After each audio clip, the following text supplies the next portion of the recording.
He sought the forest for its profound silence, but discovered a scene of cruelty that would forever echo in his soul. Deep within Colorado's frozen timberline, where the wind sliced with the sharpness of a blade, a weathered ex-Marine discovered 2 tiny German shepherd puppies bound to a tree, a cruel offering to the winter. A note above them read, "No one needs," but they were profoundly wrong. What began as a desperate rescue spiraled into a war against a blinding whiteout blizzard, a blackout during critical brain surgery, and a desperate fight for a paralyzed puppy who refused to surrender. This is the tale of how a man with a heart of ice found the courage to feel again. Before we enter the storm, tell me, where in the world are you watching from? Share your country below. And if you believe every single life deserves a fighting chance, then hit that subscribe button. You are going to want some tissues for this story. The wind tearing through Aspen Ridge Valley did not sound like wind. It sounded like a final warning. In this high-altitude corner of Colorado, winter was not simply a season. It was a living, breathing force that devoured sound and light with a cold, absolute hunger.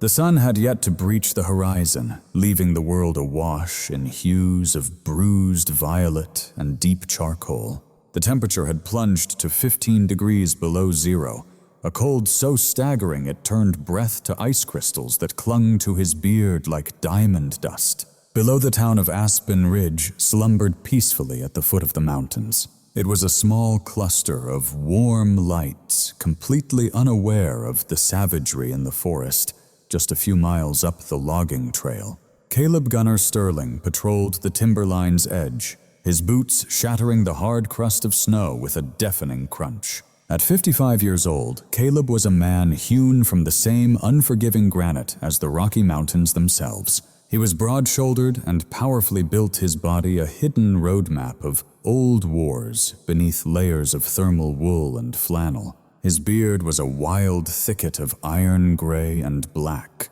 framing a face that had long since forgotten how to form a smile. His eyes, the color of cold flint, swept the tree line with a vigilance that belonged to another, more violent world. To the townspeople, he was the hermit in the cabin at the road's end. But to the ghosts that haunted him, he was still Sergeant Sterling, United States Marine Corps, a man who had survived every war except the one still raging within his own mind.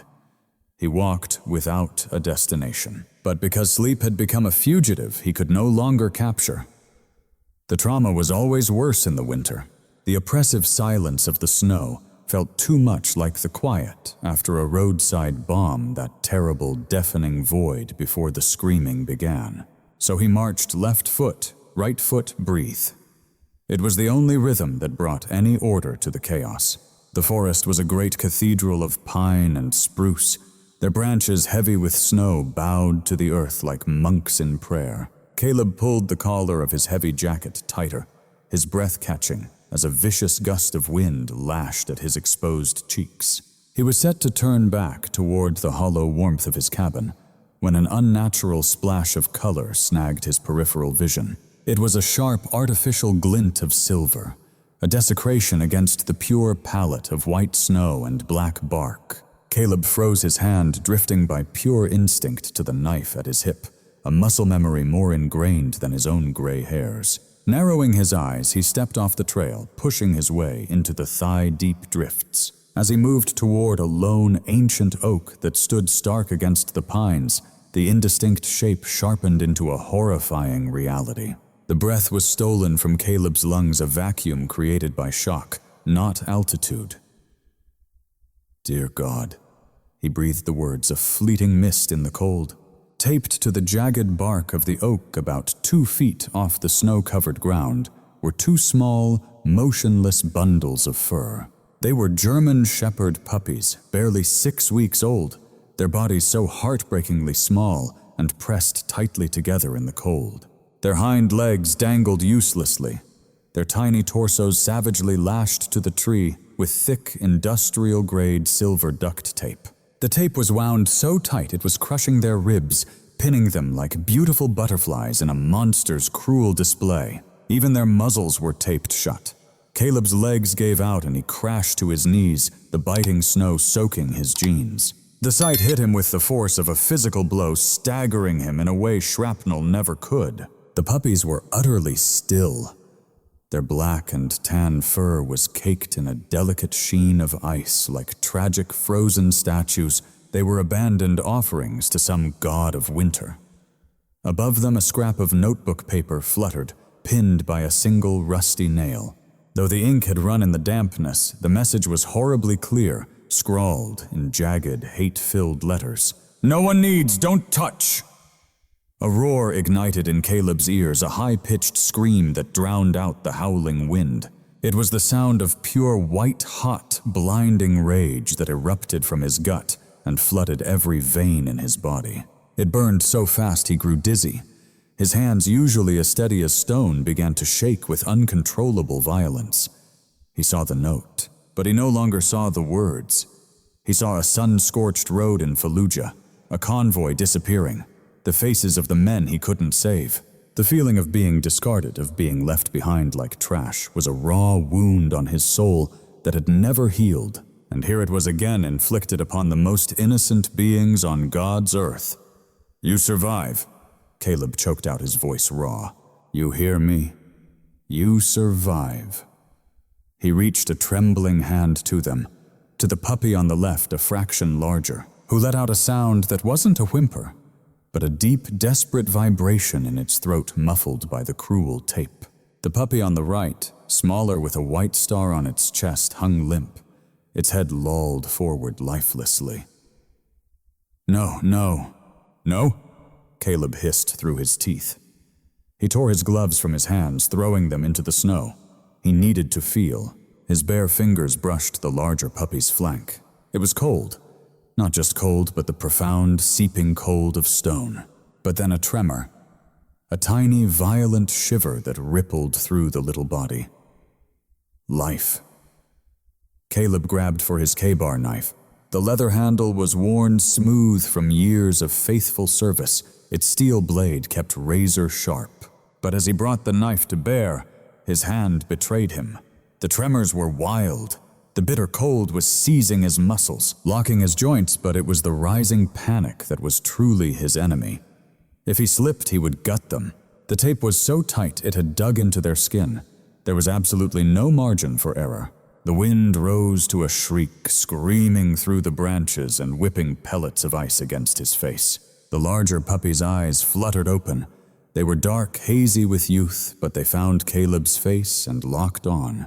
There was no aggression in that gaze, no fear, only a deep, crushing exhaustion. It was the look of absolute surrender.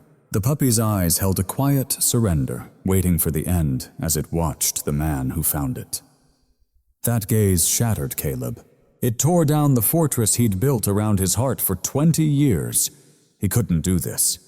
His hands trembled too violently. He was going to hurt them, useless just like he'd always been. "Stop," a voice commanded in his mind, the echo of his drill instructor from a lifetime ago. "Control your platform. Mind over matter. Breathe." Caleb squeezed his eyes shut. He drew the knife back an inch. He visualized his own lungs, felt the chaotic, wild rhythm of his heart pounding against his ribs. He had to slow it down. He had to become the stillness of the snow. He took a breath. A long, deep inhale through his nose, filling his diaphragm, holding the freezing air until his lungs burned with the cold. He held it for 4 seconds. 1, 2, 3, 4. He exhaled slowly, imagining all the tension pouring out with the white vapor. The tremor in his hands began to fade. The world sharpened to a single point, the silver edge of the tape against the dark fur. He breathed in again.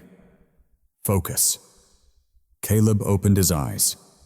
The world was sharp again, but the panic was still there, prowling at the edges of his consciousness. But he had it caged. He was a Marine, he was a weapon, and right now he was a precision instrument. "Easy, Ranger," he whispered, giving the larger pup a name without thinking, because no living thing should die without a name. "I've got you," he said, sliding the K-bar's tip just under the tape Using his thumb as a guard against the puppy's skin, he sliced upward away from the body. The tape split with a sickening tear. He worked with speed now, with purpose. Slice, peel, slice, peel. He went for the tape, binding their mouths first. The skin underneath was raw and inflamed, but they could finally breathe. The larger puppy ranger took a tiny, ragged gasp of air that sounded like a broken wheeze. Caleb moved to the bindings that held their bodies fast. He had to be so careful. Their circulation had been cut off for God only knows how long. As he severed the last band of tape holding them to the tree, gravity took hold. Ranger didn't have the strength left to stand. As the tape fell away, he just crumbled forward out of the bindings.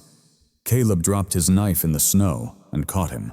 The puppy landed in his wide, calloused palm, a weight no heavier than a bag of sugar. The little animal was completely limp, his bones feeling like fragile glass in Caleb's grip. But as Caleb cradled him, pulling him close, Ranger did something impossible. He lifted his heavy head. He looked at Caleb one more time, and with the very last ounce of energy in his frozen body, he pressed his muzzle to Caleb's wrist.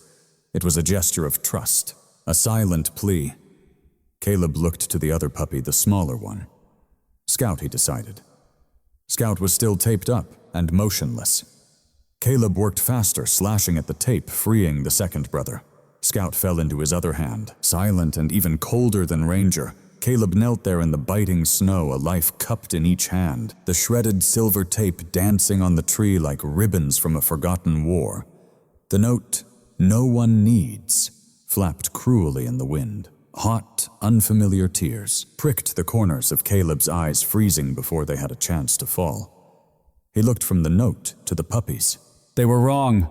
Caleb rasped, his voice fierce, a blade cutting through the wind. They were so wrong. He clutched the pups to the coarse wool of his shirt, feeling the faint, frantic flutter of their tiny hearts against the steady beat of his own.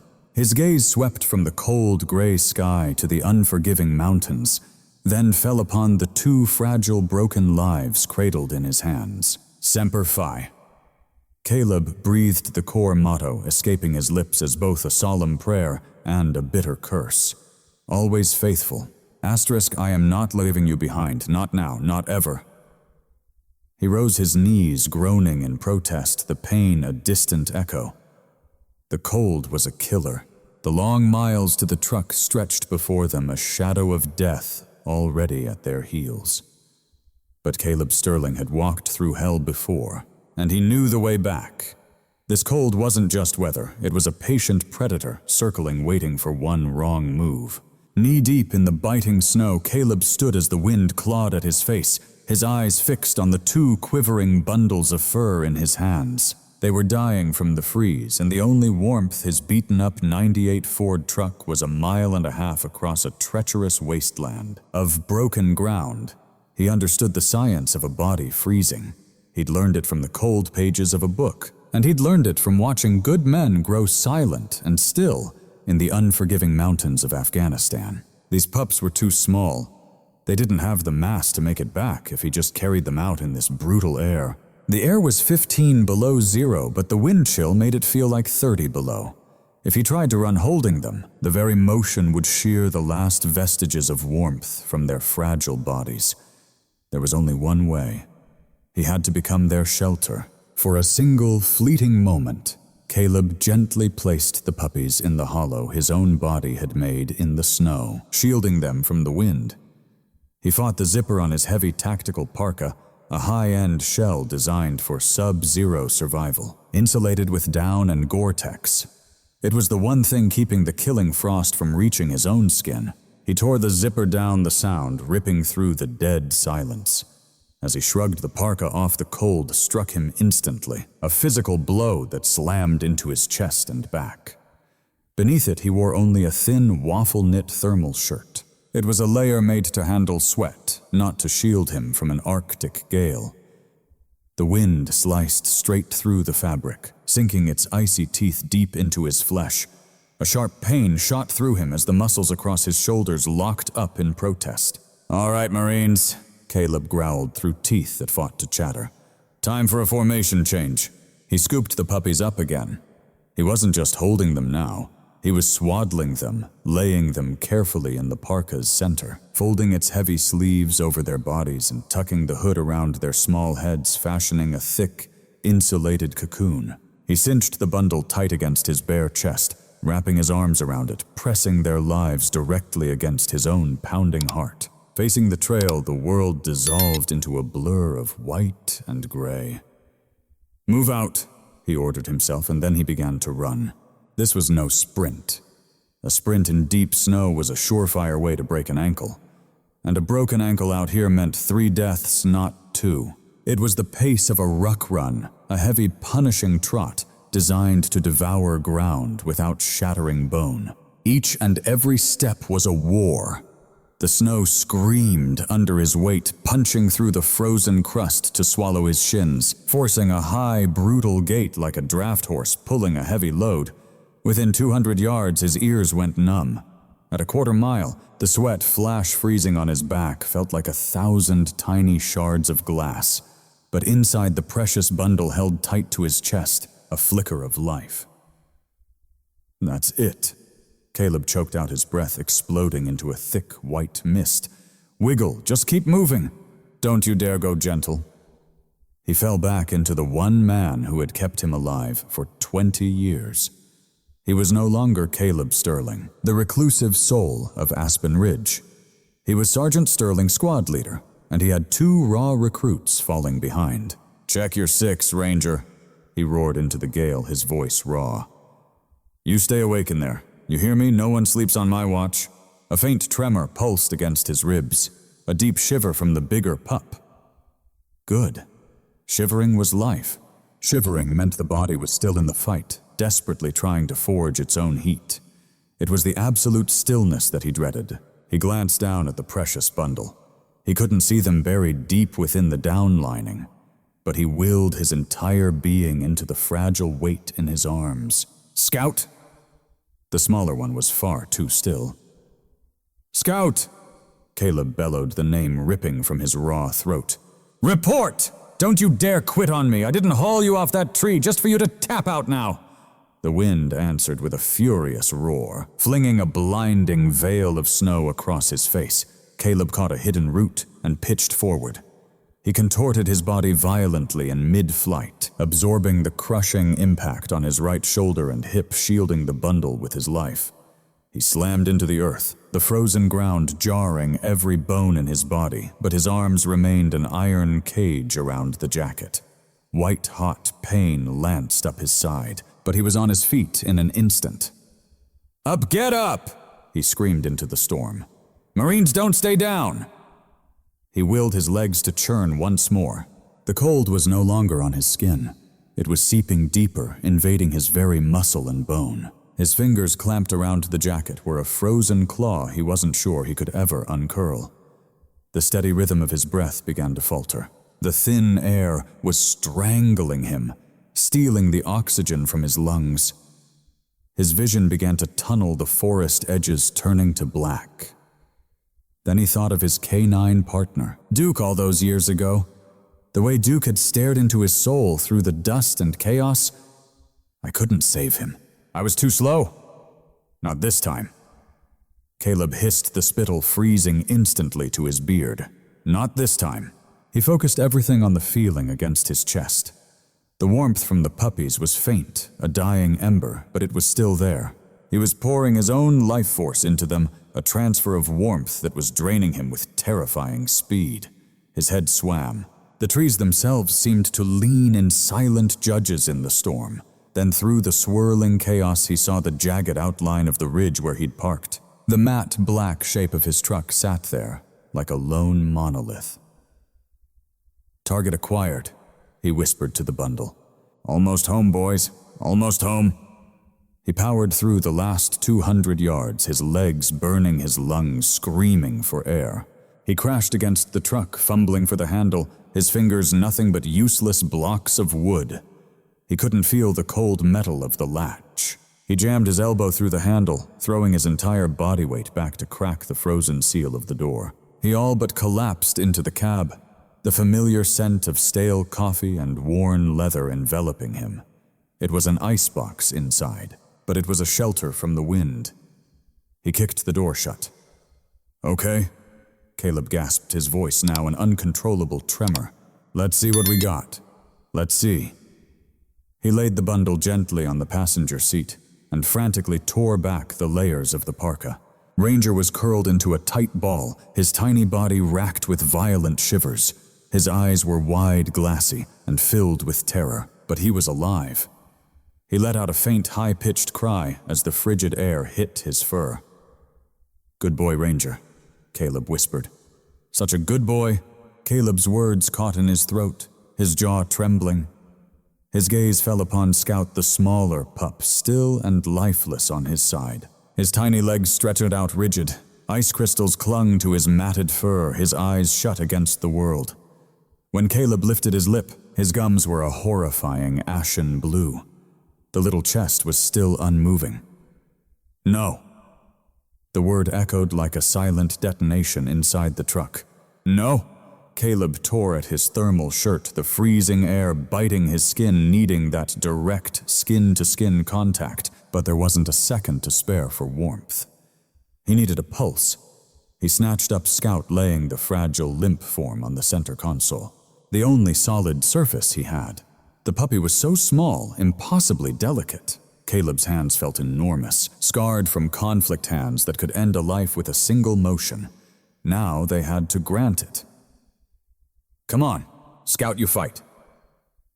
Caleb carefully positioned his thumb over the pup's chest, right behind the elbow, searching for the heart.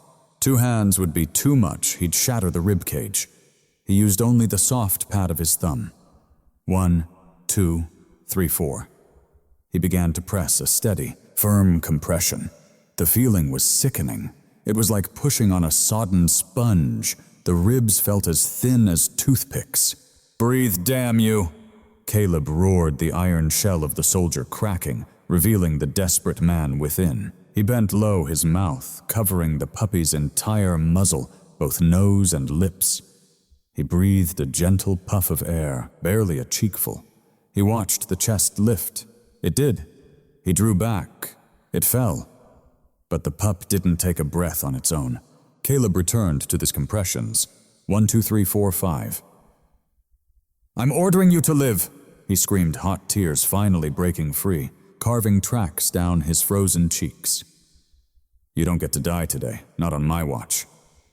He pressed with his thumb. He breathed. He pumped again. The silence inside the truck was suffocating, pierced only by Caleb's ragged gasps and the screaming wind. Scout was a limp rag doll, a tiny, lifeless patch of fur. Caleb squeezed his eyes shut, resting his forehead on the cold console beside the puppy. "Please," he whispered, the rage gone, replaced by pure, raw desperation. Please God, just this one. Just give me this one thing." He gave one more breath, a sound. Caleb's head shot up. Scout's little body convulsed, a spasm, followed by a faint, wet cough. A tiny pink bubble formed at the pup's nostril, then a gasp. It was the most gruesome yet most beautiful sound Caleb had ever heard. It sounded like a rusted hinge being forced open. Scout's chest rose and fell. One breath, then a pause that stretched into an eternity. Then another, shallow, rattling, and fast. But it was there. The puppy's eyelids flickered. They remained closed, but his tiny legs twitched. Caleb collapsed back against the driver's seat, his hands trembling so violently he had to clutch the steering wheel to still them. A sound escaped him, half laugh, half sob. "You little rogue," he whispered, wiping his face with a hand he couldn't feel. "You little rogue, you scared the living daylights out of me." He grabbed his parka from the passenger seat, draping it over both puppies, tucking them in so only their little noses poked out. He snatched a wool blanket from the back and added it to the pile, for good measure. He twisted the key in the ignition. The old Ford moaned, fighting against the bitter cold, before roaring to life. Caleb slammed the heater to its highest setting, blasting the cab with warmth. He shoved the truck into gear, his hand resting for a moment on the mound of blankets where 2 tiny hearts were now waging their own war against the winter. "We're getting out of here," Caleb declared, his voice firming a core of steel rebuilding within him. Just hang on, we're going to find help. The truck's tires whined on the ice before finally catching, and Caleb Sterling drove as if hell itself was on his heels, hurtling toward the distant lights of the town slumbering in the valley below. The Ford's tires shrieked across the asphalt as Caleb slid sideways into the lot of the Aspen Valley Veterinary Center. It was a low-slung building, a slate-gray structure huddled at the very foot of the immense mountains, its windows casting a sterile white glow that sliced through the storm's churning darkness. The snow was coming down harder now, falling in sheets so dense it was like static on an old television. Behind him, the road was already vanishing, wiped clean by the wind. Caleb didn't waste a second aiming for the lines. He just slammed the truck into park inches from the glass double doors, the engine shudderings to a halt before he could even kill the ignition. He snatched the bundle of blankets from the passenger's seat. His hands were numb, clumsy blocks of flesh that refused to obey the commands from his mind. He had to scoop the precious cargo up with his forearms, clutching them to his chest, like a running back shielding the game-winning ball. He kicked the truck door open and stumbled into the storm. His legs stiff from the chase, and the crash of adrenaline almost gave out beneath him. He steadied himself, gritting his teeth against the pain searing up his shins, and slammed his shoulder into the clinic's front door. "Help!" His desperate roar shattered the silence of the waiting room, rattling a cat carrier on a bench and startling the receptionist, a young woman whose terrified eyes flew wide as she jumped to her feet. "I need a vet now!" Caleb bellowed, his gaze fixed on the swinging doors to the back. He looked like a man forged from the wilderness. His beard was caked with ice. His face was a raw mask of windburn, and he wore nothing but a thin-soaked thermal shirt against the heart of winter. Before he could reach them, the swinging doors flew open. Dr. Sarah Jennings emerged. She was a woman in her late 30s. Her compassionate hazel eyes etched with the weariness of a 24-hour shift. Her blonde hair was hastily pulled into a fraying ponytail, and her blue scrubs were stained with something dark along the hem. She never flinched at the sight of this giant, frantic man. Her eyes went straight to the bundle in his arms. "Trauma 1," she commanded, her voice a sharp, steady scalpel, slicing right through Caleb's panic. "Follow me." She asked no questions. She demanded no insurance. She turned on her heel and moved swiftly down the hall, and Caleb followed without question, leaving a trail of melting snow on the sterile tile floor. They burst into a room dominated by a stainless steel table and the steady, rhythmic pulse of monitors. The air was sharp with antiseptic and isopropyl alcohol, the very scent of crisis. "On the table," Sarah commanded. Caleb lowered the precious bundle. His fingers refused to uncurl. They were locked into a frozen claw. "My hands!" Caleb gasped, frustration finally cracking his voice. "They won't work." Sarah didn't hesitate for a second. She reached over and gently peeled the blankets away herself, revealing 2 tiny, utterly still forms. "Oh my God," the receptionist who had followed them whispered from the doorway. Sarah's expression tightened, but her hands were a blur of focused efficiency.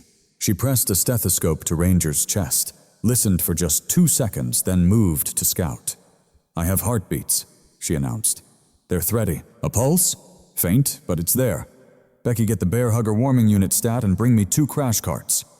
Her gaze lifted finally, locking onto Caleb, and for the first time she truly saw him, the chalky, waxy pallor of his fingertips, the violent, uncontrollable tremors racking his body as the room's warmth shocked his frozen system. "Sir, you have severe frostbite," Sarah stated, her professional tone suddenly laced with concern.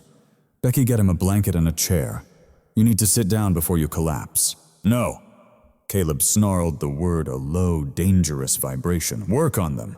Forget about me. I can't save them if you collapse on my table," Sarah retorted, her eyes flashing with fire. "Sit down. That is a direct medical order." Caleb's glare was pure ice, but his own body betrayed him, his knees buckling. He staggered to a stool in the corner, his gaze locked on those tiny, still forms. Sarah immediately refocused on the table. They're severely hypothermic. Core temperatures are probably below 90 degrees. We need vascular access now. But as she felt for the vein in Ranger's leg, she grimaced and shook her head.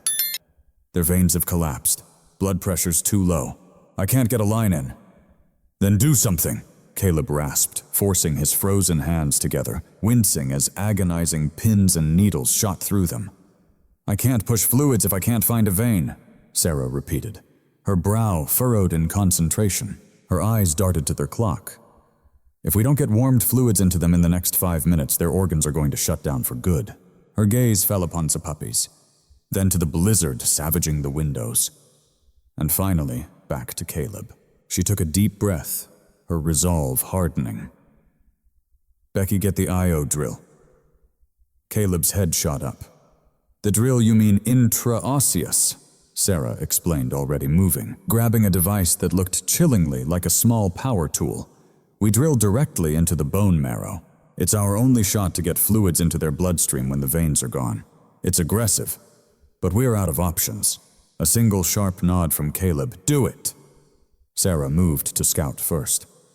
The little one was completely limp, his gums a ghostly gray. She pressed the drill against the tiny tibia just below his knee. The whirring sound was high-pitched and mechanical, a jarring noise in the sterile room. Caleb flinched. It sounded more like a workshop than a hospital. A sickening crunch. The needle was in. Scout didn't even move. That silence terrified Caleb more than any scream ever could have. We're in, Sarah confirmed, swiftly attaching a fluid line, and began pushing warm saline. She repeated the procedure on Ranger. The bigger pup let out a faint, low moan as the drill found its mark, a sound of pure, deep-seated pain. I know, buddy. I know, Harara murmured, her voice instantly turning soft and tender. I'm so sorry. We're trying to help you. The life-giving fluids began to flow. The bear hugger, a machine blowing warm air into a special blanket, was draped over their small bodies, inflating like a protective white cloud. The room filled with the hum of machines and the furious howl of the storm outside. The minutes crawled by, each one feeling like an hour. Caleb's eyes were glued to the monitors, watching the erratic green lines of their heartbeats, spiking and plunging like a treacherous mountain range. Come on, Caleb whispered, his voice cracking. Fight! And then suddenly, the monitor on Scout began to scream a high-piercing rapid-fire alarm. Seizure, Sarah yelled. Scout's tiny body arched violently beneath the warming blanket. His legs thrashed in the air, his head snapped back, his jaw clamped shut. He's in rewarming shock, Sarah announced, grabbing a syringe. His brain can't handle the temperature shift. Becky, Valium, now is he dying? Caleb shot to his feet, sending the stool crashing. Is he dying? Stand back. Sarah commanded, her focus absolute. She injected the medicine straight into the line in Scout's leg. Come on, little one. Settle down. But Scout's body wouldn't obey. The seizures raged on as froth bubbled from the corner of his mouth. Heart spiking to 220, Becky cried out, her voice trembling. Doctor, he is going to code. A deep chill washed over Caleb that had nothing to do with the winter. He went to the glass partition that split the room from where he stood. He pressed his palms against the cool surface. His hands were now a raw and throbbing red, burning as thawed nerves screamed, but he felt nothing, only helplessness. He was helpless in the desert as the Humvee ahead of him vanished into dust and flame, helpless when he read the letter saying his wife Martha had cancer. He was helpless as he stood by her grave. He was a soldier whose wars had all run out, which left him only with the battles he could never win. But he saw Scout, a scrap of life no bigger than his boot, fighting a war against his own broken body. Caleb shut his eyes. He lowered his head, pressing his forehead to the cold glass. He hadn't prayed in 20 years, not since the day Duke died. He'd told God to just leave him alone, and God, it seemed, had. Lord, Caleb whispered, his voice torn with disuse. I know we aren't on speaking terms. I know my hands are stained and my heart is frozen. This isn't for me. I'm done asking for myself. He took a ragged breath. But these two, they've done nothing wrong. Never hurt a soul. They were failed by the one meant to protect them. Hot tears burned their way from his squeezed shut eyes. Please don't let this be the end of their story. Don't let cruelty have the final say tonight. You can take my legs. You take my breath. Take whatever you need from me, but please let them walk out of here alive. The frantic beeping stopped. A sudden silence fell, broken only by the steady, rhythmic whoosh of the warming blanket. Caleb's eyes shot open. Scout was still. His small chest was rising and falling. It was rapid, but it was even. The seizing was over. Sarah exhaled a breath that lifted a stray wisp of her hair. She sagged against the exam table, her tense shoulders finally dropping. She glanced at the monitor, then at Scout, and then her head turned slowly to find Caleb through the glass. No smile crossed her lips. It was too soon for that, but she offered him a single deliberate nod. "He's with us again," she said quietly. Stable for the moment. Caleb's legs gave out as he slid down the wall to the floor. He sat there, head in his hands, just listening to the monitor's steady beat. It was the most beautiful sound in the entire world. Outside, the storm had swallowed the road, burying the world in white. They were cut off. But inside their small circle of light, against every odd, they were all still breathing. The quiet in the clinic was a crushing weight, a suffocating blanket heavier than the storm raging outside. The monitor's panicked shrieking had calmed to a steady, rhythmic beat, a sound that should have been reassuring, but it felt instead like a ticking clock. Caleb sat on a chair Becky had moved to the corner, a wool blanket smelling of lavender around him, a stark contrast to the primal smell of wet dog and old sweat that still clung to his clothes. His hands rested on his knees, throbbing with the fierce, painful return of feeling. The frostbite began to awaken a searing agony like a flame held to his fingertips. He embraced the pain. It was sharp. It was real. It was the only thing keeping him from drifting into the exhausted void that pulled at his eyelids. Dr. Sarah Jennings stood before the digital lightboard on the far wall, her back turned to him. She had been fixated on the grayscale images for 10 long minutes, completely still. The only motion in the entire room was the steady, gentle rise and fall of the warming blanket over the two tiny bodies on the table. Becky approached Caleb, a steaming mug cradled in her hands. She was young, perhaps 22, with freckles stark against her pale, worried face. "Coffee?" she whispered, as though speaking any louder might shatter the fragile hold on life within the room.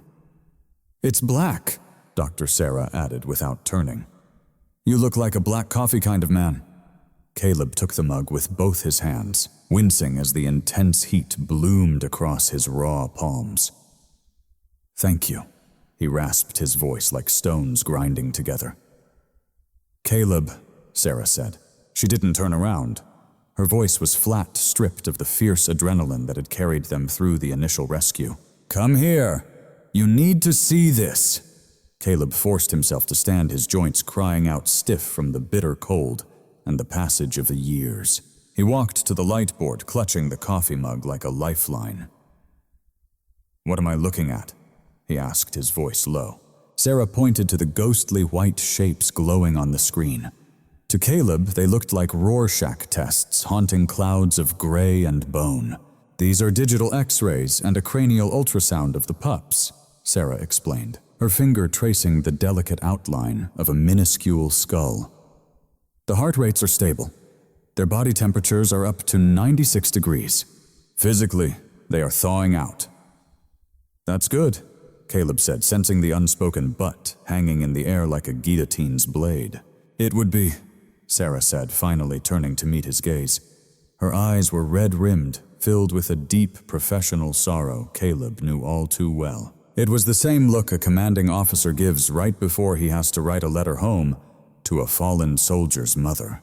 "But the cold wasn't the only thing trying to take them, Caleb. Look here." She gestured toward a dark, shadowy eye on the ultrasound image of Scout's brain.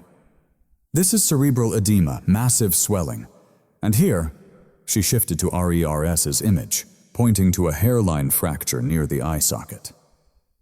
"This is blunt force trauma." Caleb's grip on the mug tightened until his knuckles were bone white. Trauma. They didn't just freeze, Sarah said, her voice trembling with a contained fury that mirrored his own. Someone hit them hard, likely to render them unconscious before leaving them on that tree, so they couldn't struggle. The impact to the head causing the swelling combined with the hypoxia. The lack of oxygen from the cold has created a catastrophic pressure chamber inside their skulls. She tapped the dark void on the screen.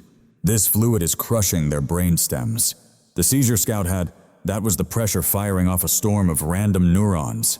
It will only intensify as their blood pressure returns to normal. Caleb's eyes moved from the screen to the small pups.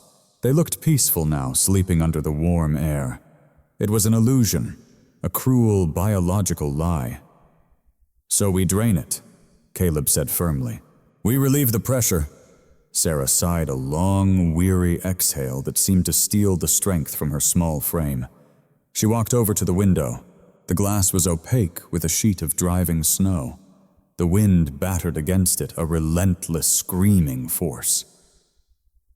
In a perfect world. Yes, she said softly. We would have them in a helicopter and flown to the veterinary teaching hospital at Colorado State. They have neurologists, MRIs, 24-hour critical care teams. They could even place a shunt to drain the fluid. She turned from him, her gesture sweeping towards the storm-ravaged window. But just look outside, Caleb. The pass is completely shut down. CDOT pulled the plows an hour ago. We're trapped in a total whiteout. No helicopter can fly in this. No ambulances getting through. We're an island right now. She moved back to the table, placing a gentle hand on Scout's still head. By morning, the pressure will almost certainly cause herniation. Their brains forced down into the spinal column. It's a terrible, terrible way to die. For a moment, Caleb felt the world tilt beneath his feet. What? What are you saying? Sarah reached for a clipboard, holding it to her chest as if she despised the very weight of it in her hands. Then she held it out to him. I'm saying we've done everything medicine can do for them right here in this room. Her voice was firm, but her eyes were pleading with him to understand what she couldn't say. Even if they make it through the night, the damage is catastrophic. We're talking permanent blindness paralysis in their back legs, lifelong seizures, severe cognitive issues. They might never walk again, never play. They might not even know who you are. She nudged the clipboard a little closer. Caleb, you saved them from freezing. You gave them a warm place to be. You gave them a name. That was an act of mercy. But keeping them alive now, knowing what they're facing, that might just be cruel. Caleb's gaze fell to the paper, a standard euthanasia consent form. The words blurred together. Humane termination, release from suffering. No, he breathed. It's not giving up, Sarah said softly. It's the last thing you can do to protect them. You're protecting them from a life of pain. The coffee mug slipped from Caleb's hand, shattering on the tile and splashing across his boots. But he didn't even flinch. He just stared at the form, and suddenly the clinic dissolved around him. The white tile became the dusty beige floor of a field hospital in Germany. The rhythmic beep of the monitor morphed into the low hum of life support. Caleb was there again, lying in that bed, paralyzed, his body a ruin of burns and shrapnel. A doctor, a kind-eyed colonel, stood over him, speaking in low tones to a chaplain. He'll never walk. Lungs are shredded. If he even wakes up, his life will be nothing but agony. Maybe it's a mercy if he doesn't. Caleb remembered the rage that had flooded him. He couldn't speak, couldn't even move. But a silent scream ripped through his mind. I am still here. Don't you dare write me off. He had clawed his way back inch by painful inch, through every wave of pain. He walked with a limp now, and his breath came with a wheeze, but he lived. He had stood on his own 2 feet and watched the sun rise. The memory shattered, and the white tile of the clinic rushed back into focus. Caleb looked at Ranger. The tiny paw twitched. A dream. He was dreaming. You don't dream if there's nothing left. Caleb reached out and firmly took the clipboard from Sarah's hand. Sarah closed her eyes, a wave of sad relief on her face as she reached for a pen. But Caleb took the paper in both hands and tore it clean in two. The sound of ripping paper seemed to thunder over the storm outside. Sarah's eyes shot open. "Caleb, 0%. Caleb said, his voice low, vibrating with a fury born from the very core of his soul. "That's the chance the doctors gave me. 0% chance of walking. 0% chance I'd ever leave that burn unit." He flung the torn halves of the form to the ground. They landed in the spilled coffee and shattered ceramic. "I don't give a damn about percentages, and I don't care about blindness. I don't care if I have to forge them a chariot to pull their back legs along. They are fighting." I felt them fighting in the truck. He moved toward Sarah, his large frame looming over her, not with menace, but with a desperate plea, a force that demanded and inspired all in one breath. "You said they needed a shunt. You said the pressure had to be drained." "Yes, but—" "Then do it." Sarah stared at him, utterly stunned. "Caleb, I am a small-town veterinarian. I set broken bones. I spay and neuter cats. I don't perform neurosurgery on 6-week-old puppies. I lack the proper microsurgical instruments. The last craniotomy I did was in vet school, and that was on a cadaver." "You have hands," Caleb insisted, holding up his own, which were shaking, his scarred hands held high. "You have a license, and right now you're the only thing standing between them and a dirt nap." "I could lose them on that table," Sarah whispered, her voice fragile. "One slip, a single wrong move. They would bleed out in seconds." "They are already lost if you do nothing," Caleb countered, gesturing toward the window where the snow churned in a vortex of white fury. The storm isn't letting up. That helicopter isn't coming. God is not about to come down here and fix this. There is only you and me." He crossed to the table, gently placing a hand on Ranger's head directly over the small bandage from the IV. "I am not asking for a miracle," Caleb said, his voice cracking the soldier's armor, falling away to reveal the terrified man underneath. "I am asking for a chance. Just give them a fighting chance. If they die on that table fighting, I can make my peace with that. But I cannot live with myself if I sign that paper." Sarah looked at him then, at the torn form on the floor, and finally at the puppies. She saw the impossible pressure on the ultrasound in her mind. She looked down at her own hands. They were rock steady. She drew a sharp breath that hissed between her teeth. She turned to Becky, who stood frozen by the door, wide-eyed and still holding a mop. "Becky," Sarah said, her voice transformed. The uncertainty was gone, replaced by steel. "Drop the mop. Go to the supply closet. I need the ophthalmology kit. It has the finest instruments we have. Get the sterile drill bits. The smallest gauge." You're actually going to do it," Becky stammered. Sarah turned to Caleb. "I'm not a neurosurgeon.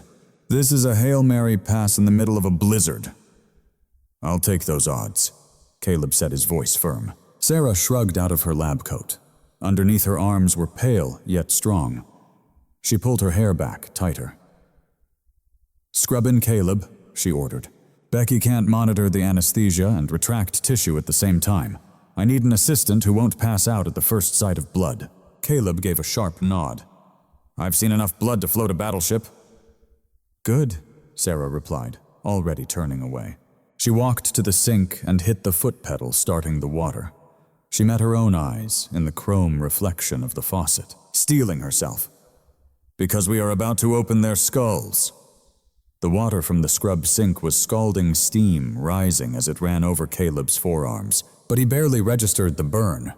He dug into his skin with a coarse brush, the bristles scratching angry red lines into his flesh, mimicking the exact rhythm of Dr. Sarah Jennings beside him. Up to the elbows, rinse, repeat.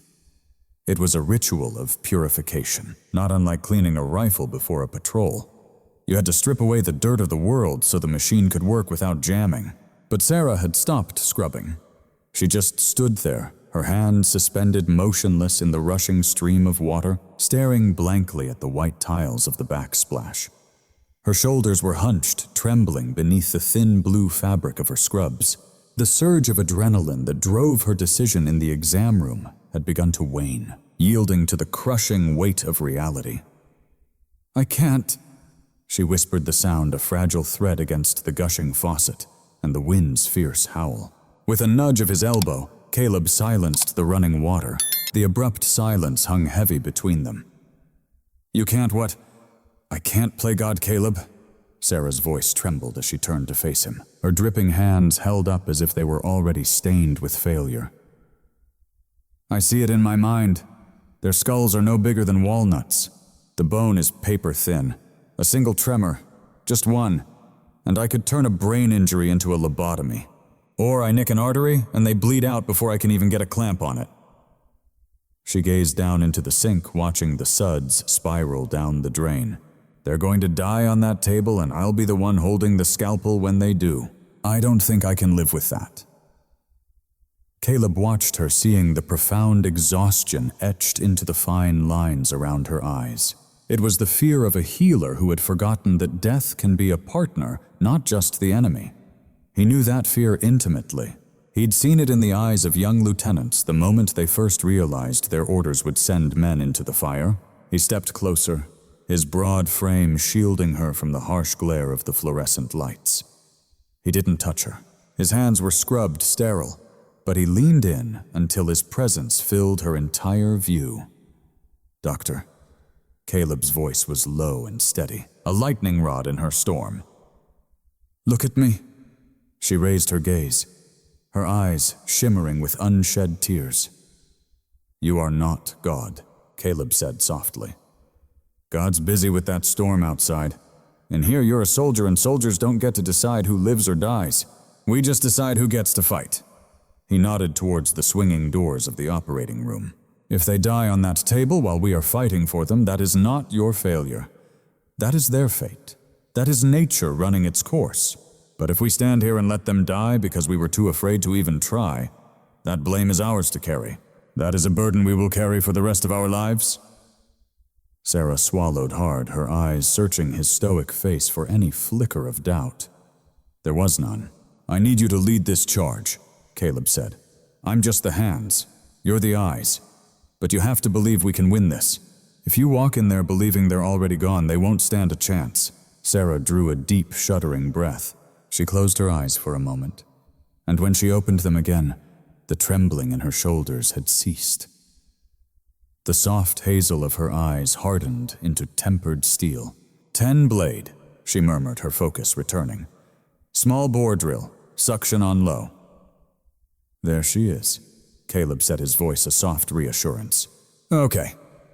Sarah nodded, turning back to the sink to complete her scrub. "Okay, let's go steal some lives back from the brink." Just before they entered the sterile field, Caleb held up a hand. "1 minute, I have to make a call." Sarah gave him a confused look. "Now, Caleb, we're on the clock here." "It's for logistics," Caleb insisted, walking over to the wall-mounted phone in the prep area. He grabbed the receiver with a paper towel to keep his hands sterile, then dialed a number from memory, a number he hadn't called in years. The call went to voicemail. "Big Mike," Caleb's voice echoed in the tiled room, speaking to the recording. "It's Gunner. I know it's 3 o'clock in the morning. I need you to draw up the papers on the cabin. Put a lien against the deed. Full value." Near the door, Sarah froze, listening intently. "I'm taking on some substantial medical expenses," Caleb continued. His gaze met Sarah's unwavering. "I need cash by morning. The interest rate doesn't matter. Just make it happen." I'm good for it." The line went dead. Sarah could only stare. "Caleb, that cabin is all you have. It's paid for. You're betting everything you own on 2 stray puppies." "They're not strays anymore," Caleb answered, his voice low and certain. "Besides, money is just paper. It burns, it rips. It doesn't have a heartbeat." He glanced toward the operating room. "Let's get to work." Becky had already prepped the little ones.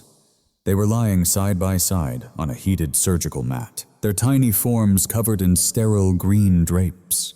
Only the tops of their shaved pink heads were exposed, looking achingly vulnerable and impossibly small against the cold expanse of stainless steel. Intubation tubes thinner than a straw curled from their mouths to the anesthesia machine, which breathed with a steady hiss. Click and click. "We're starting with Ranger," Sarah announced, moving to the table. She settled her surgical loops, the magnifying glasses fixed to her headband. "His swelling is less severe. It'll give us a baseline." Caleb took his place across from her. He felt like a giant in the room, a bull in a china shop, but he willed his body to go still. "Scalpel," Sarah requested. Becky firmly placed the instrument in her outstretched palm. "Making the incision," Sarah stated. The blade met the skin, and a thin crimson line bloomed. Caleb reached in with a sterile gauze pad, dabbing with practiced gentleness. Dab, retract, dab, retract. These hands, which once assembled weapons in the dead of night, now moved with the precision of a watchmaker. "Bone is exposed," Sarah said, her voice tight with focus. "Drill." She took the ophthalmology drill, a tiny high-speed tool normally used for delicate eye surgery. It whined like a mosquito. "Steady, Caleb. Hold his head. Don't let him move a single millimeter." Caleb cupped Ranger's tiny muzzle in his hand, bracing his wrist against the table. "I've got him. He's solid as a rock." Sarah lowered the drill. A fine powder of white bone dust spiraled into the air. "Through the outer table," Sarah narrated, her focus absolute. "Careful, careful." A subtle pop, a shift in sound. "We're in," she breathed. "The durameter is visible. It's bulging. The pressure in there is immense." She used a microscopic needle to carefully puncture the membrane. A clear fluid faintly tinged with pink welled up immediately. "It's draining," Sarah said, pure relief washing through her voice. "Look at that. Though! The brain is pulsating again. We're getting perfusion." "Good boy, Ranger," Caleb whispered through his mask. "That's one down," Sarah said, glancing up, sweat beading on her brow, despite the room's chill. "Now for Scout. He's our problem child." They moved to the second puppy. Scout's vitals were weaker. The jagged line on the monitor was sluggish, fighting to climb each peak. "His skull is fractured right here," Sarah indicated with her forceps. "I have to drill directly adjacent to the fracture line. If the vibration shatters that bone fragment, it'll drive a shard right into his brain." "Game over." Caleb swallowed, his throat suddenly dry. "I can hold the fracture site. I'll dampen the vibration." "But if you press too hard, you'll depress the bone yourself," Sarah warned. "I won't," Caleb promised. He placed his thumb and forefinger on either side of the fracture, his hand becoming a living, breathing clamp. He could feel the faint warmth of that tiny life against his fingertips. "Drilling," Sarah announced. Whir, boom. The world plunged into absolute darkness. The lights died instantly. The rhythmic hum of the anesthesia machine went silent. The steady pulse of the cardiac monitor was suddenly swallowed by a deafening silence. "We lost power," Sarah's voice cried out in the blackness. "The transformer is gone." "Don't move," Caleb commanded, his voice a pillar in the chaos. "Nobody moves. My hands are inside this open skull. It's absolute darkness." Outside, the wind howled, as if in triumph, a sound that signaled the storm had finally breached their defenses. The ventilator," Sarah choked out. "They're not breathing. The machine is dead." "Bag them now," Caleb roared. "Becky, find the manual bags." "Squeeze." He could hear Becky's frantic scramble in the dark, then the crash of an instrument tray, the piercing clatter of steel on tile. "I can't see," Becky sobbed, her voice trembling. "Then do it by feel," Caleb barked. "Find the tube. Squeeze every 3 seconds. 1/1000, 2/1000, squeeze." A low guttural growl erupted from the building's basement. Chug, chug, chug, vroom. The backup generator roared to life. The overhead lights flickered back on, tragically dim. They cast a sickly yellow, pulsing glow, buzzing with an angry hum. The anesthesia machine rebooted with a flurry of confused beeps, but the ventilator itself remained deathly still. The surge fried the circuit. Sarah realized, her eyes fixed on the blank screen. We have no mechanical breathing. Becky, you keep bagging, Sarah ordered. You are their lungs now. Do not stop. Becky stood between the two small patients, a manual resuscitation bag in each hand, forcing life into them in a steady, alternating rhythm. Squeeze left, squeeze right. She was weeping tears, tracing paths down her mask, but her hands, they never stopped moving. The lights are at 50%, Sarah set her gaze on the weak bulb. I can barely make out the fracture line. Shadows consumed everything. I can see it, Caleb said, his voice firm. He leaned in closer, his face inches from the surgery site. The jaundiced emergency light carved deep shadows, turning the open wound into a dark abyss. I need light, Sarah pleaded, the panic rising in her voice again. I can't drill blind next to a fracture. Caleb didn't miss a beat. Becky, is there a tactical light in my jacket pocket on the floor? I think so. Becky stammered, her hands rhythmically squeezing the bags. Don't stop bagging, Caleb commanded. Sarah, you get the light. Shine it in here. I can't unscrub, Sarah yelled back. My hands are sterile. Caleb scanned the room, the situation spiraling out of control.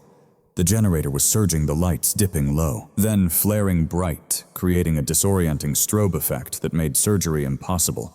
Use your teeth, Caleb said. What? The pen light in your pocket, Caleb clarified. Grab it with a sterile gauze. Put it in your mouth. Aim it with your head. Sarah snatched a sterile gauze, expertly fished the small pen light from her breast pocket without touching her own skin, and clamped it firmly between her teeth.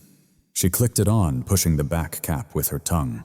A single focused beam of white light cut through the gloom, perfectly illuminating the dime-sized wound on Scout's head. Okay, Sarah sighed, her words muffled around the light, her jaw aching. Okay, I'm holding, Caleb replied, his thumb a vice on Scout's skull. The generator sputtered and died again, plunging them into near-total darkness, but the small beam from Sarah's mouth held true. Drilling, Sarah mumbled. The high-pitched whine of the drill rose to meet the howl of the storm and the groan of the generator, a symphony of desperation, with the whoosh-whoosh of Becky tirelessly squeezing the life-giving bags. In the flickering shadows, they looked less like a medical team and more like a desperate crew on a sinking ship fighting with everything they had to keep the ocean out. A sharp crack, louder this time. Sarah went rigid. Caleb's hand stopped dead. Did the fracture just shift? Sarah breathed her words, a spray of mist, the beam of light shaking. Caleb's gaze bore into the bone just beneath his thumb. He shut his eyes for a heartbeat, searching for the telltale vibration. No, Caleb exhaled. You're through. You broke the inner table. The shard is untouched. As Sarah withdrew, the drill fluid rushed from the opening darker than before, streaked with blood. It's decompressing, she managed, using a sterile towel to take the light from her mouth so she could speak clearly. She sagged forward, her forehead resting against the cold table's edge as she gasped for breath. We did it! We're in! Caleb's hands remained locked in place. His eyes were fixed on Scout's chest, rising and falling in rhythm with Becky's steady hand. We're not done yet, Caleb stated, his voice a raw whisper. Now we have to stitch him up in the dark. The adrenaline didn't recede like a wave. It fell away like a cliff's edge. 1 second, Caleb was a precision instrument, his hands guided by unwavering purpose and dire necessity. The next, he was just a man in blood-splattered scrubs, feeling ancient, standing alone in a flickering hallway, his knees giving way to a weakness that had nothing to do with the cold. Dr. Sarah Jennings had ordered him out. The hard part is over, she had told him, her voice distant, as if coming from underwater. I have to close clean and get him stable. Go. You're a risk to the sterile field. So Caleb left, but he didn't go far. He took 3 steps into the darkened corridor of the Aspen Valley Veterinary Center and slid down the wall to the cold linoleum floor. The backup generator kept chugging away in the basement, its rhythmic guttural pulse a heartbeat vibrating up through the soles of his boots. Thump, thump, thump. It felt like the only sound in the universe save for the howling wind, which had shifted from a piercing scream to a low, mournful groan, as if the storm itself was grieving its failure to claim them. Caleb drew his knees to his chest, his head falling back against the drywall. Above the emergency light buzzed a dying yellow insect trapped in its glass cage. It threw long, dancing shadows down the hall, like fingers reaching out from the darkness. He was standing watch. The posture was instinct. He had sat this way in the mud of the Mekong Delta from his father's stories, and in the sands of the Middle East in his own life. The 1,000-yard stare was never about looking into the distance. It was about piercing the darkness to see the threat before it found you. But tonight the enemy wasn't some hidden gunman or a sniper. It was the Reaper scythe in hand, waiting for two fragile hearts to still.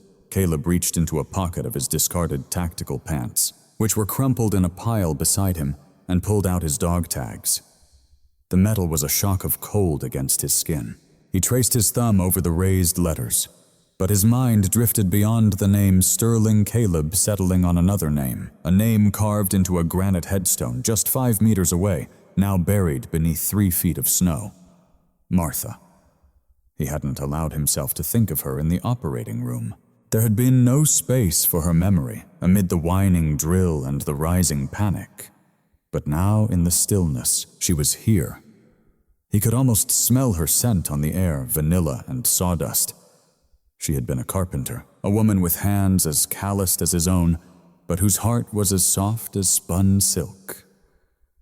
"You'd love them," Marty Caleb whispered to the hollow silence. He closed his eyes, and her face came to him clearer than it had been in years. Not the face of sickness, gaunt and gray in that hospice bed, but it was her face from before that haunted him, the one that met his gaze across the breakfast table the day he returned from his final tour, shattered and empty. "You're home, Gunner," she'd said, her voice gentle as she poured his coffee. "But you're not really here, are you?" She was right. He had returned a ghost, a specter drifting through the streets of Aspen Ridge, a phantom in his own existence. He ate, he slept, he chopped wood, he shoveled snow, but he felt nothing at all. To feel was a liability. Feeling was the chink in his armor where the agony seeped in. When Martha passed 3 years ago, he dissolved even deeper into the stark, white landscape of the mountains. He had become one with the winter, cold, silent, unstoppable. "Promise me," she had whispered at the very end, her grip on his wrist shockingly firm. "Promise me you won't die with me. Promise you'll find something to love, anything. Just don't let your heart freeze solid." "I broke that promise, Marty," Caleb confessed to the empty air, a single tear carving a hot path through the grime on his cheek. "I let myself freeze over. I shut the door and threw away the key." He stared down at his hands stained with iodine and dried blood. Not the blood of an enemy, but the blood of the innocent life he had just fought so desperately to save. For the first time since her funeral, the fortress of ice around his heart didn't just crack, it shattered. Not a gentle thaw, but a violent, splintering rupture. The sheer agony of it stole the air from his lungs, and in that moment he realized with a sudden, terrifying clarity that he loved those 2 broken souls in the other room. He loved Ranger's stubborn refusal to surrender, to close his eyes. He loved Scout's fragile, defiant fight for every breath. He had only known them for less than 6 hours, but in the crucible of the storm and the makeshift surgery, they had somehow become his. "I'm not a ghost anymore," Caleb vowed, his voice ringing with a newfound strength. He clutched the cold metal of his dog tags. "I'm still here, and I have a new mission." The door to the operating room hissed open. The sound shattered his revelation. Caleb surged to his feet, his mind ignoring the protest of his aching joints. He stood ramrod straight like a soldier bracing for impact. Dr. Sarah Jennings emerged into the sterile hallway. She looked as if she'd just gone 12 rounds with a world champion. Her scrub cap was off, revealing hair plastered to her skull with sweat. Her face was ashen, drained of all color, etched with deep lines from the surgical mask she now clutched in her hand. Her shoulders slumped, weighed down by an unseen burden. For a long moment she said nothing. She slowly crossed to the wall opposite Caleb, her back finding the cool surface as she slid down to the floor, a mirror image of where he had just been. She let her eyes close, her head falling back against the wall. Caleb's heart pounded a frantic rhythm against his ribs. Dr. Sarah released a long, shuddering sigh. They're alive. The air rushed from Caleb's lungs in a single, silent gasp. He hadn't even realized he'd been holding his breath. "The shunts are in," Sarah said, her voice raspy, her eyes still closed as if speaking to the ceiling. It was messy. The anatomy was a nightmare, distorted by all the swelling. And Scout, God, his skull was so fragile. It was like working on a delicate eggshell. She finally opened her eyes and locked them on Caleb. In the sickly yellow glow of the hallway, her hazel eyes looked almost black. Ranger is a fighter. His vitals stabilized the second the pressure was released. He's already coming out of the anesthesia.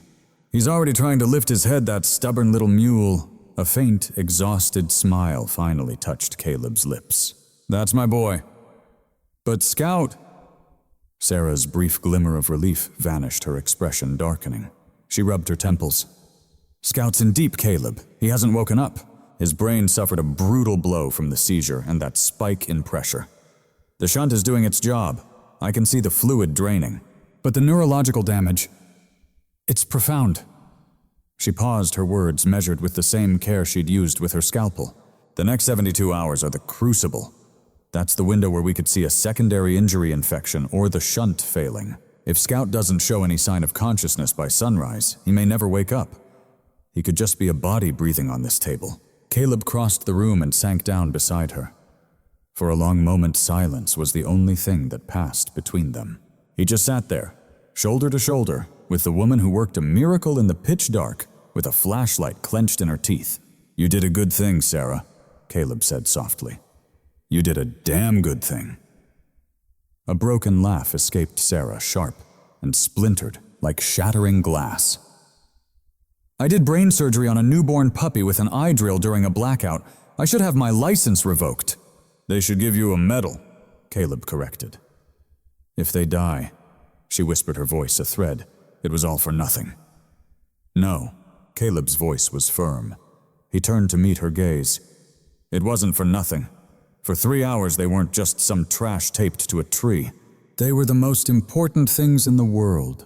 They were loved. And even if they don't make it one more hour, they'll go knowing someone fought for them. That matters. That changes everything." Sarah stared at him, fresh tears welling in her eyes. She nodded, swiping at them furiously with the back of her hand. "They need constant monitoring," she said, her doctor persona returning, though her voice was still thick with emotion. "Becky is past exhaustion. She can't stay up for 3 days. I'm not leaving," Caleb stated, his tone absolute. "I'll take the first watch. I'll take the second. You just show me what to look for, and I won't even blink." "Caleb, you have frostbite on your hands. You haven't eaten. You're completely gassed." "I've gone 4 days without sleep in a combat zone," Caleb said flatly. "I can watch 2 puppies in a warm room. Just get me a chair." Sarah studied his face. She saw the bone-deep weariness, absolutely, but she also saw the iron will that was holding him together. She saw a soldier who had finally found a war he believed in. "Okay," she whispered. "Okay, come on. Let's go check on your squad." She rose to her feet and offered him a hand. It was small and pale, trembling slightly with fatigue. Caleb enveloped it with his own large, scarred one. Side by side, they walked back into the surgical room. The space felt warmer now, the generator having found a steady, reassuring hum. Becky was collapsed in a corner chair, sound asleep, her head resting on a folded stack of towels. On the table, bathed in the soft glow of the heat lamp, lay the 2 little warriors. Ranger was stirring his paws, twitching against the blanket, a low whine escaping his throat. But Caleb's gaze went straight to Scout. The smaller pup was motionless, a tiny bandage wrapped around his head like a little turban. He looked impossibly, heartbreakingly small. Caleb approached the table. He leaned down, his lips close to Scout's velvety ear. "Listen to me, Scout," he whispered, his voice thick and raw with emotion. "The night is long. I know it is. It's so dark and cold and you're so tired. But the morning is coming. I promise you, morning is on its way. You just have to hold on until you see the sun." He dragged a metal stool over to the table and sat down. He placed his hand gently on Scout's tiny side, feeling the faint, rhythmic rise and fall of his breath. "I'm right here," Caleb murmured. "I'm not going anywhere." Outside, the storm raged on, blanketing the world in a shroud of white. But inside, beneath a lone, warm light, a solemn vigil was about to commence. The cabin's deep silence had long been Caleb Sterling's only companion. For 3 long years since Martha was gone, that quiet had become a crushing, breathless weight, a suffocating blanket that muffled the world outside and held every memory a prisoner within these 4 walls. It was the quiet of dust settling on unread books of a coffee mug set on a coaster with no one there to ask about his morning. But that all changed the moment Caleb shouldered open the heavy oak door, a plastic travel crate clutched in each hand, and the silence didn't just break, it shattered. It wasn't a roar that tore through the quiet, but the faintest whisper of life. Inside the crates, tiny claws scraped against the hard plastic. A soft, high whimper cut through the room's stagnant air. "Welcome to the barracks, boys," Caleb's voice announced, his words echoing in the vast emptiness. "It's no palace, but the roof is sound, and the heat keeps the cold at bay."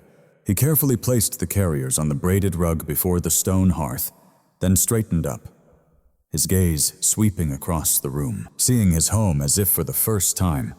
It was a fortress of solitude. All dark wood and worn leather furniture, every surface starkly clear, for there was no life here to make a mess. "Time for a tactical reconfiguration," Caleb muttered under his breath. "This layout's a nightmare for a squad with compromised mobility." And so for the next hour, the cabin underwent a complete transformation. Caleb heaved the heavy mahogany coffee table, the very one Martha had sanded down with her own 2 hands, shoving it against the far wall to clear a wide-open parade ground in the room's center. Then he hauled in the supplies he'd bought at the feed store on his way back, spending money he didn't really have, gambling on the hope that his loan application would be approved. A grid of white puppy pads soon covered the hardwood floor. A specialized orthopedic bed rush-ordered was laid out near the warmth of the hearth. A heat lamp clamped firmly to an old chair cast a comforting amber glow over their new, designated sleeping quarters. On the wall, Caleb had taped up a large poster board. On it, a medication chart drawn with the sharp precision of a military patrol roster. 0800 hours antibiotics, 1200 pain management, 1600 physical therapy. The cabin no longer felt like a home. It now resembled a makeshift field hospital. And for the first time in years, Caleb felt he had a mission within these walls beyond just waiting for his own time to run out. He unlatched the first crate, and out tumbled Ranger. The bigger of the two didn't so much walk as he fell forward with sheer unbridled will. The swelling in his brain had gone down, but his coordination was still fighting to return. He moved like a sailor on a pitching deck in a storm. His paws slipped on the pads, his hindquarters swinging wildly to one side, and he pitched forward onto his chin, but he refused to stay down. He scrambled right back up, shaking his head with a mighty effort, his ears flopping wildly before letting out a sharp yip at a dust bunny hiding beneath the sofa.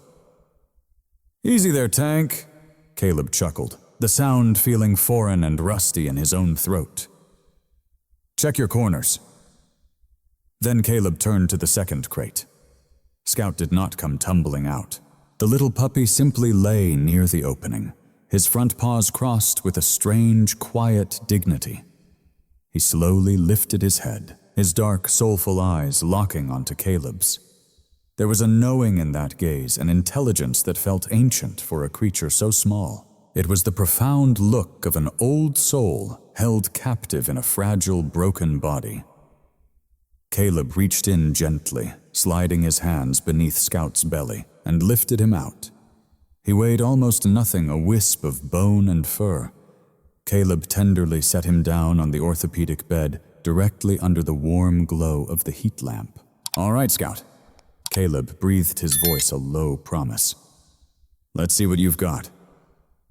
Scout dug his front paws into the mattress, bracing himself. He strained upward, his chest lifting, his head held with a defiant pride. He was a king, but his hindquarters lay limp and lifeless on the bed. His back legs were just dead weight, a heavy anchor dragging behind him. With every ounce of his will, he tried to pull himself forward, his tiny claws sinking deep into the worn fabric. He pulled his body, scraping forward just a few agonizing inches. Then he stopped, glancing back at his useless legs as if willing them to obey. They remained still.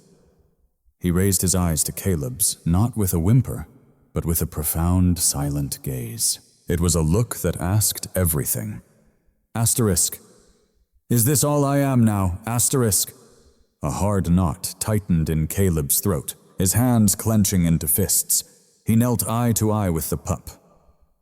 "We don't leave our own behind," Caleb vowed fiercely. "And that includes your legs. If you can't use them, I'll build you new ones." He rose and marched toward the back door, his destination the workshop across the yard. He hadn't set foot in there since the funeral. It had been Martha's sacred space, her sanctuary. The ghost of her was still there, in the scent of sawdust and linseed oil. Her tools waited patiently, just as she'd left them, the bandsaw sleeping under a tarp. Caleb strode past her memory-laden benches to the scrap pile in the corner. There he found exactly what his desperate plan needed. A length of half-inch PVC pipe left over from some forgotten repair, a set of caster wheels from a broken dolly, and a roll of silver duct tape. He stared at the roll in his hand. It was the same kind, the very same shimmering silver as the tape that had bound those puppies to that frozen tree. An instrument of unspeakable cruelty. Caleb ripped off a strip with his teeth. "We're taking this back now," he growled. "We're gonna use it to build something good." For the next 4 hours, the sounds of desperate creation echoed from the shed. Caleb moved with a feverish intensity, his grief channeled into purpose. He measured Scout's small frame from memory, cutting the pipe with sharp strokes. He fashioned a supportive sling from one of Martha's old canvas aprons. He pieced together a frame, a tiny, lightweight chariot for a little warrior. It was far from pretty, a Frankenstein's monster of plumbing parts and pure hope. But he gave a wheel a flick, and it spun silent and true. He carried it back into the cabin just as the setting sun painted the snow in hues of violet. "All right, little man," he said softly. "Time for a test drive." Gently, he lifted the puppy, settling his hindquarters into the canvas sling. He carefully secured the PVC frame across Scout's tiny shoulders. Scout stood frozen, utterly bewildered. He looked down at the strange device harnessed to him, then back up at Caleb with questioning eyes. "Come on, buddy, come on," Caleb encouraged, snapping his fingers. "Forward march." For a heartbeat, Scout hesitated. Then he took a single, tentative step. The wheels glided forward. There was no resistance, no dead weight holding him back. Scout's ears shot up. He took another step, then 2 more. A jolt of understanding seemed to run through him. He was moving, and then he was off a tiny blur, zipping across the floor, his new wheels clattering a joyful rhythm. He bumped into the sofa, backed up, spun in a gleeful circle, and let out a bark, a true piercing bark of pure, unadulterated joy. Ranger shocked by his new cyborg.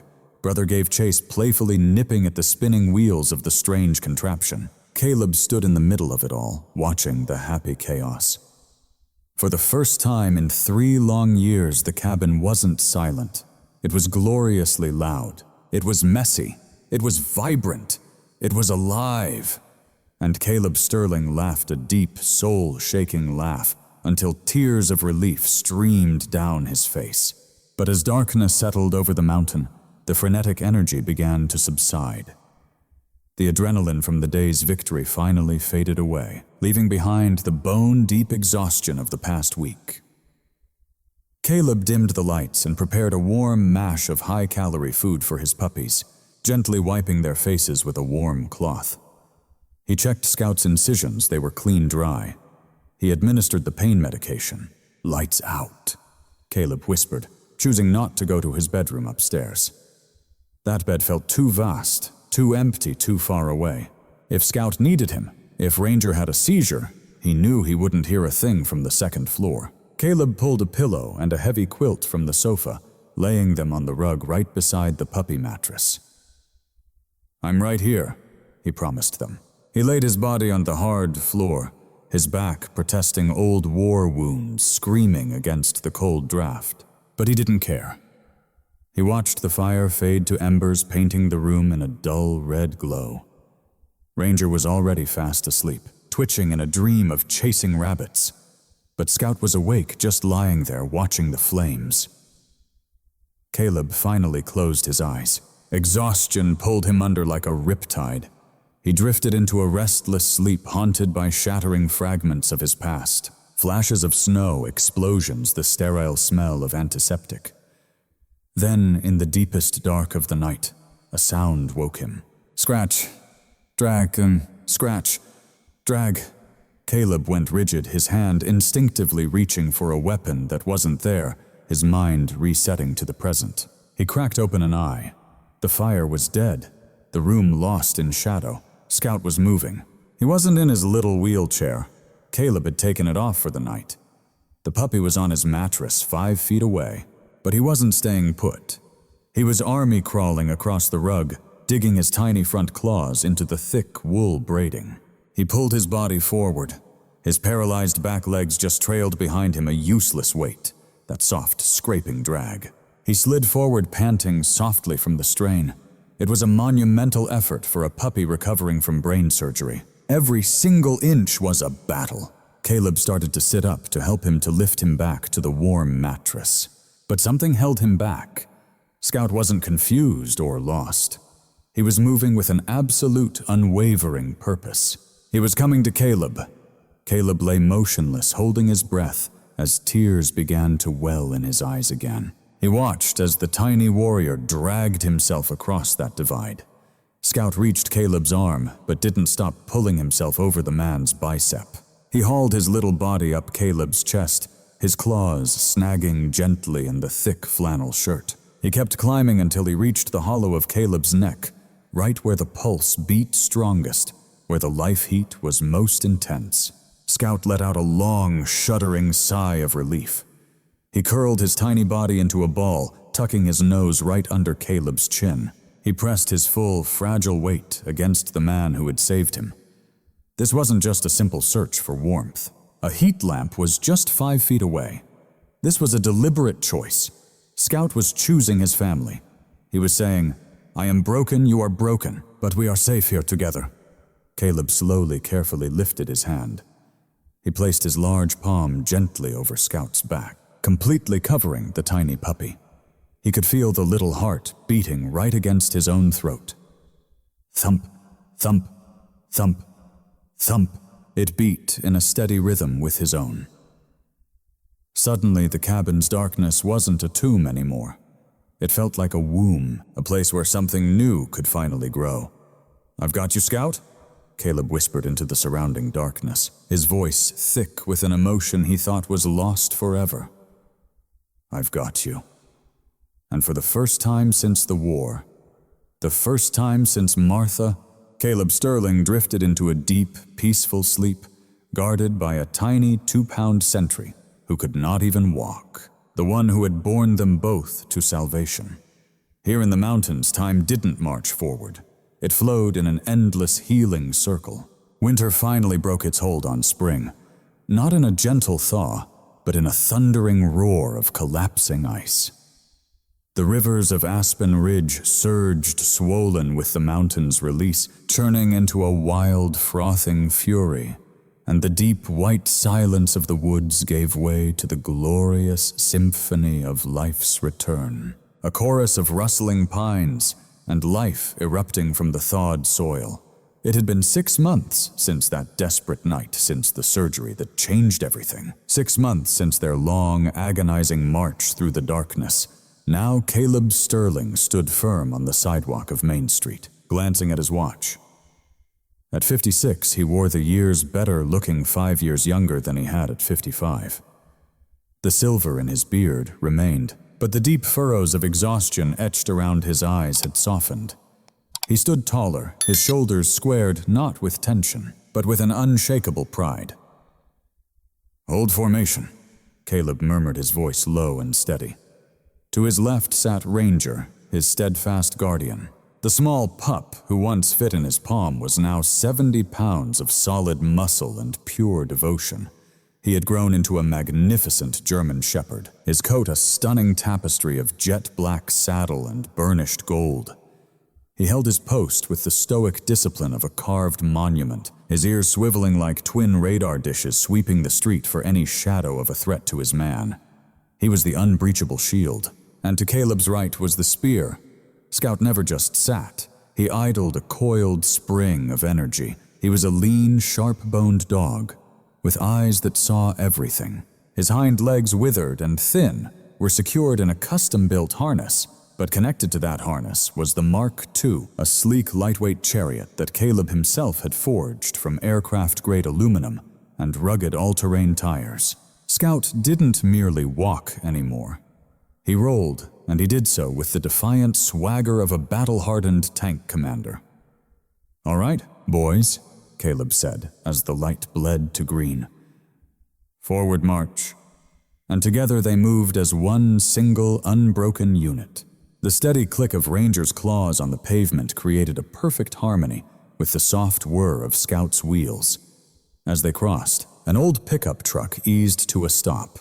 The driver, a rancher named Miller, who once looked right through the town's resident hermit, now rolled down his window with a grin. "Morning, Gunner," Miller called out. "Looks like the General's sporting some new tires." Caleb returned a genuine smile, one that reached his eyes. "Summer treads, Miller, for high traction," he replied. "You're looking good yourself." Miller gave a friendly wave and drove on. The trio reached the sidewalk just as they arrived in front of the town bakery. Before Caleb could even touch the handle, the door swung open, releasing a warm cloud of cinnamon and yeast to greet them. "I saw you coming," Becky said. The vet tech stepped outside, 2 small paper bags in her hand. She immediately knelt on the sidewalk, completely ignoring the grime on her jeans. "And who is the most handsome battalion in all of Colorado? Is it you? Yes, it is." Ranger's stoic composure shattered in an instant, his powerful tail beating a happy rhythm against Caleb's leg as he melted into Becky's touch. Scout, however, remained all business. He maneuvered his chair with surgical precision, executing a perfect flanking move to nudge the pocket where he knew the treats were stored. "He's too smart for his own good, Becky," Caleb chuckled. "He's already mapped out your supply lines." "Dr. Sarah says his cognitive skills are off the charts," Becky replied, handing Caleb a fresh coffee and offering each dog a premium treat. "She thinks he's compensating for his legs by becoming a brilliant evil genius." "He's not evil," Caleb corrected gently, looking down at Scout, who was now perfectly balancing the treat on his nose. "He's just resourceful." Caleb took a slow sip of his coffee, his gaze sweeping up and down the familiar street. Just 6 months ago, he would have slipped into town at first light. A ghost, avoiding all contact, grabbing his supplies in silence before retreating to his fortress. But now here he was, bathed in sunlight, talking about tires for a dog's chair, sharing coffee with a friend. He was no longer invisible. He was the man with the dogs who had fought back and won. And in a town that understood the brutal heart of winter, survival was more than just living. It was an honor. "See you Thursday for the checkup?" Becky asked. 0900 hours, Caleb confirmed with a nod. "We'll be there." The journey back to the cabin was a steep climb, weaving through the tree line where the air thinned and sharpened with the scent of pine. Caleb unclipped their leashes the moment they reached their own trail. This was the very moment Caleb lived for. "Go!" he yelled, his voice echoing. Ranger launched himself forward, a black and gold streak carving through a sea of wildflowers. But somehow Scout was faster, with those powerful front shoulders that had become immense to make up for what he'd lost. Scout clawed at the earth. Dig-pull roll. He launched himself onward, his wheels bucking over tangled roots and jagged rocks. He never saw the chair as a cage. To him, it was a finely tuned race car. He whipped around a tight corner, kicking up a cloud of dust as he drifted, cutting Ranger off at the pass. Ranger yipped with delight, bowing low, surrendering to the brilliant strategy of his little brother. Scout nipped playfully at Ranger's ear, then spun his chair in a perfect 180 and rocketed away, once again leading the chase. Caleb watched them, his chest tight, with an emotion so powerful it almost hurt. This was more than just happiness. It was triumph. A triumph over the cruel note left on that tree, a triumph over the biting cold, a triumph over the crushing silence. But as the afternoon shadows lengthened, the sky above began to transform. The brilliant cobalt of the spring sky was devoured by a wall of heavy slate-gray clouds pouring over the peaks. The temperature plummeted 20 degrees in just 10 minutes. A sudden silence fell as the birds stopped their songs. "Storm's coming," Caleb said, tasting the air. It smelled of ozone and ice. "Let's move. Boys, double time." By the time they reached the safety of the cabin, the first heavy flakes were beginning to drift down. It was a spring squall, a classic Colorado event where winter throws one final furious tantrum before surrendering to spring. Inside, the cabin stood as a fortress of warmth. The makeshift remnants of its field hospital days were gone, replaced by a home built for his dogs. Ramps swept up to the sofas. The floors were secured with non-slip rugs. Caleb knelt and built a fire in the massive stone hearth. He used the bone-dry pine he'd split last autumn. The flames ignited instantly, crackling and spitting with life, casting a warm, golden light that beat back the encroaching gloom. Outside, the wind began to scream, howling around the edges of the roof, a familiar, haunting sound. It was the same wind that had shrieked through the shattered truck window on the night he found them, the very same wind that had threatened to extinguish the lights in the makeshift operating room. Caleb moved to the large bay window. The world beyond the glass was dissolving into a swirling white vortex. The trees bent low to the ground. The road had vanished. A total whiteout. He stood there for a long moment, watching the raw fury of the storm. He cradled a steaming mug of coffee in his hands, feeling the warmth soak deep into his palms that no longer ached with the ghost of frostbite. But the memory of that cold would never leave. He felt a solid, reassuring weight lean against his leg. Ranger stood beside him, his gaze fixed on the storm. A low rumble started in the dog's chest, a deep, protective growl, as if warning the wind itself to back down. Then Caleb heard the soft whir of wheels. Scout had rolled up on his other side. Too small to see the world outside, he instead pressed his paws against Caleb's leg, his gaze fixed on the man who was his entire world. Caleb's eyes fell upon him. Just 6 months ago, that same window had shown him nothing but his own hollow reflection, the image of a lonely, broken man just waiting for the end. But now he saw the reflection of a family. He saw a man with purpose. He saw a protector, forged in hardship, a survivor who had defied gravity. The storm outside raged with a furious heart, deadly and cold, but its icy grip could no longer reach them. Not anymore. Caleb turned his back on the window, turning his back on the winter itself. He moved to his leather armchair by the fire, and as he sat, Ranger immediately settled on the rug, resting his great head upon Caleb's left boot. Caleb reached down his fingers, finding the buckles on Scout's harness. "At ease, soldier. Your wheels are off duty." He carefully lifted Scout from the device, and the dog, freed from his machinery, crawled into Caleb's lap. There was no struggle, no desperate army crawl like there had been that first week. He simply settled in, curling into a perfect tight ball, tucking his nose safely under Caleb's arm, right against his heart. The fire popped, the wind shrieked, and the coffee steamed.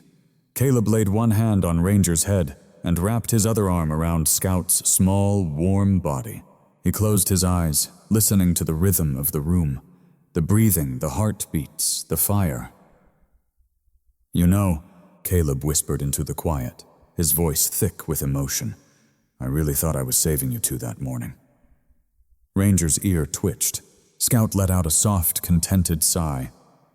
"I thought I was the hero." Caleb smiled, a single tear slipping down into his beard. "But I had it backwards the whole time." He held them tighter, his two anchors that had kept him from drifting out into the storm. "Thank you," Caleb breathed, the words falling like a prayer in the firelight. "Thank you for saving me, my sons." Outside, the snow was burying the world in white, erasing every trail and every road. But inside the cabin, spring had already arrived. It was a warmth that was permanent, a quiet peace that meant the long winter war was finally won. This story reminds us that even when we feel broken, abandoned, or frozen by the hardships of life, our story is never truly over. Caleb believed he was rescuing two helpless puppies, but the profound truth is that they were rescuing him. It teaches us that kindness is the most powerful medicine on earth, and that sometimes the only way to heal our own deep wounds is to open our hearts to another in need. No matter how dark the night or how cold the storm rages, hope is always worth fighting for. If the incredible story of Caleb, Ranger, and Scout touched your heart today, please press the like button to honor their brave journey. Share this story with a friend or a family member who might just need a reminder that spring always follows winter. And if you want to hear more powerful stories about resilience, love, and the beauty of second chances, please subscribe to our channel and turn on notifications so you never miss a video. Let us pray together. Dear God, we ask you to watch over every person listening right now. Just as you guided Caleb and his dogs through that blinding blizzard, please guide us through our own personal storms. Give us the strength to be brave when we are afraid, and the deep courage to be kind, even when the world feels so cold. Protect the innocent, heal the brokenhearted, and remind every one of us that we are never, ever truly alone. If you believe in the power of love and miracles, please write Amen in the comments below. God bless you.